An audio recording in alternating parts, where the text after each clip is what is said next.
UDF വിപുലീകരണത്തിൽ നാണം കെട്ട് പ്രതിപക്ഷ നേതാവ് VD സതീശന്റെ മലക്കമറിച്ചിൽ. വിഷ്ണുപുരം ചന്ദ്രശേഖരൻ പിന്മാറിയതോടെ ആ അധ്യായം അടഞ്ഞെന്ന് VD സതീശൻ. NDA ഘടകകക്ഷികളെ കൂടെ കൂട്ടുന്നതിൽ വ്യാപക വിമർശനം ഉയർന്നതോടെയാണ് സതീശൻ നിലപാട് തിരുത്തിയത്. അല്ല, അത് ആ വാതിലടച്ചു.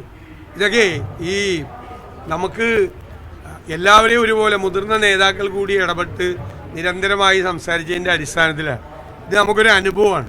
കൂടുതൽ ഇത്തരം കാര്യങ്ങൾ വരുമ്പോൾ കൂടുതൽ ശ്രദ്ധയോടുകൂടി അത് കുറച്ചുകൂടി ശ്രദ്ധിക്കണം എന്നുള്ളൊരു അനുഭവമായി നമ്മൾ കരുതുന്നു. ആ വാതിലടയ്ക്കുന്നു. ഒരു കാരണവശാൽ ഒരു തരത്തിലുള്ള പ്രവേശനം അവർക്ക് ഉണ്ടാവില്ല. അത് ക്ലോസ് ചെയ്ത ചാപ്റ്റർ. പക്ഷെ ഞാൻ ചോദിക്കുന്നത്, മനസ്സുകൊണ്ട് താൻ ഇപ്പോഴും ഒരു സംഘപരിവാറുകാരനാണ്, RSSകാരനാണ് എന്ന് പറയുന്ന ഒരു വ്യക്തിയെ UDF കൊണ്ടുവരാനുള്ള നമ്മളത് ക്ലിയർ ചെയ്തല്ല. We made it very clear. No more questions. അങ്ങനെ ഒരു പദവിയിലിരിക്കുന്ന ഒരാള് ഇക്കാര്യത്തിൽ സൂക്ഷ്മത പാലിക്കാതെ അങ്ങ് പെട്ടെന്നൊരു പ്രസ്താവന നടത്താൻ പാടുണ്ടോ? കാരണം അത് ഞങ്ങൾക്ക് അല്ലല്ല, UDF എങ്ങനെ ചെയ്യണമെന്ന് കൈരളിയുടെ ഉപദേശം ഞങ്ങൾക്ക് വേണ്ട. മനസ്സിലായില്ലേ? അതൊക്കെ ഞങ്ങൾ എല്ലാ നേതാക്കളും തമ്മിൽ എല്ലാ കാര്യങ്ങളും ആലോചിച്ചിട്ടാണ് ചെയ്യുന്നത്.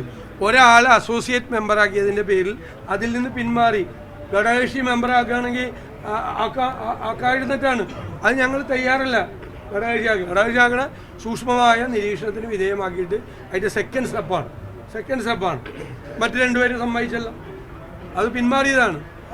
അത് ക്ലോസ് ചാപ്റ്ററാണ്.